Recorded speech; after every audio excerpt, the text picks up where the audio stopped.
আসসালামু আলাইকুম। প্রিয় দর্শক, যারা ষষ্ঠ গণবিজ্ঞপ্তিতে আবেদন করেছেন তাদের জন্য খুব ইম্পর্টেন্ট একটি নিউজ। নিউজটি প্রকাশিত হয়েছে আজ ২৩ জুলাই। নিউজটি হচ্ছে গণবিজ্ঞপ্তির সুপারিশ নিয়ে।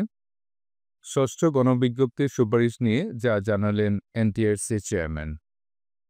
তো যারা এই বিজ্ঞপ্তিতে আবেদন করেছেন তারা সবাই নিশ্চয়ই সুপারিশের জন্য অপেক্ষায় আছেন। তো সুপারিশ সম্পর্কে এনটিআরসি চেয়ারম্যান কি আপডেট দিয়েছেন বিষয়টি চলুন আমরা একটু দেখে আসি।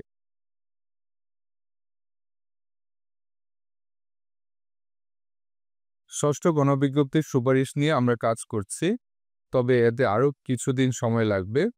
ঠিক কতদিন সময় লাগবে তা এই মুহূর্তে বলা সম্ভব হচ্ছে না। আমরা চেষ্টা করছি দ্রুত সুপারিশ করার।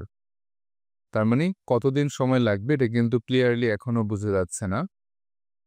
বৃহস্পতিবার ২৩ জুলাই দুপুরে নিজ দপ্তরে দ্য ডেইলি ক্যাম্পাসের সাথে আলাপকালে এসব কথা বলেন বেসরকারি শিক্ষক নিবন্ধন ও প্রত্যয়ন কর্তৃপক্ষের চেয়ারম্যান মোহাম্মদ মফিজুর রহমান।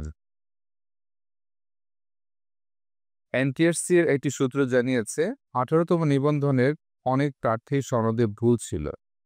তারা সনদ সংশোধনের জন্য আবেদন করেছিল। সেগুলো সংশোধনের কাজ প্রায় শেষ। চলতি মাসের মধ্যে সুপারিশের চেষ্টা করা হচ্ছে। তবে রিট সহ অন্যান্য বিষয়ে বাধা আসলে সুপারিশ আরও বিলম্ব হবে। তো সুপারিশ যতটুকু বিলম্ব হচ্ছে তার দুটি কারণ এখানে পাওয়া যাচ্ছে। এক হচ্ছে অনেক প্রার্থীর সনদে কিন্তু ভুল ছিল, আপনারা জানেন। তো সনদে ভুল থাকার কারণে সেগুলো সংশোধন করতে একটু সময় লাগছে। আর আরেকটি বিষয় হচ্ছে আদালতে রিট হয়েছিল, সেই রিটগুলোর বিষয়ে যদি সামনে আরও কোনো বাধা আসে তাহলে কিন্তু সুপারিশ আরেকটু বিলম্ব হতে পারে।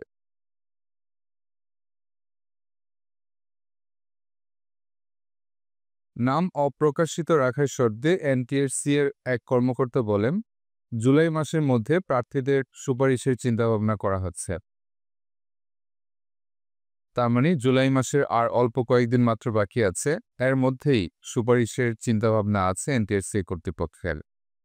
এজন্য প্রস্তুতি গ্রহণ করা হচ্ছে। তবে ষষ্ঠ গণবিজ্ঞপ্তির কিছু বিষয় নিয়ে আদালতে রিট করা হয়েছিল। যদিও রিটগুলোতে স্টে অর্ডার দিয়েছেন আদালত, তবুও আমরা সতর্কতার সঙ্গে কাজ করছি। চলতি মাসে সুপারিশ করা সম্ভব না হলে আগামী মাসের মধ্যভাগের মধ্যে প্রার্থীদের সুপারিশ করা হবে বলে জানান তিনি। তার মানে চলতি মাসের মধ্যে অর্থাৎ জুলাই মাসের মধ্যে যদি সুপারিশ করা সম্ভব নাও হয় তাহলে অগস্টের মাঝামাঝি সময়ের মধ্যে সুপারিশ কার্যক্রম সম্পন্ন করার সম্ভাবনা রয়েছে। তো এই ছিল সুপারিশ নিয়ে আমাদের কাছে থাকা সর্বশেষ আপডেট।